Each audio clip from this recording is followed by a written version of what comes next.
Hi friends, நான் வந்து night அரிசி ஊற வச்சாச்சு. அதுக்கப்புறமா வந்து கொஞ்சமாக உளுந்து எடுத்து ஊற வச்சுருக்கேன். அதுக்கப்புறம் ஒரு பக்கம் பார்த்திங்கன்னா சாதத்துக்கு ரெடியாக பண்ணி வச்சாச்சு. அடுத்து பருப்பு சாம்பாருக்கு முள்ளங்கி, கொஞ்சமாக மஞ்சத்தூள், பெருங்காயத்தூள்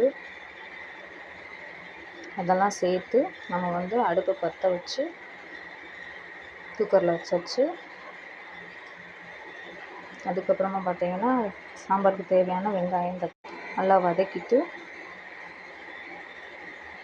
வெங்காயம் தக்காளி போட்டு வதக்கிட்டு அதுக்கப்புறமா சாம்பார் பொடி சேர்த்துட்டு நம்ம வேக வச்சுருக்க பருப்பு அதை தூக்கி நம்ம அதில் ஊற்றிடலாம். ஊற்றினதுக்கப்புறமா வந்து பட்டாணி, உருளைக்கிழங்கு இதை சேர்த்து ஒரு பக்கம் வேக வச்சு எடுத்துக்கலாம். அதுக்கப்புறம் சாதம் வெந்துருச்சான்னு பார்க்கலாம். அதுக்கப்புறமா பட்டாணிக்கு தேவையானது கட் பண்ணி வச்சுட்டு அது ஒரு கூட்டாக வச்சிடலாம்.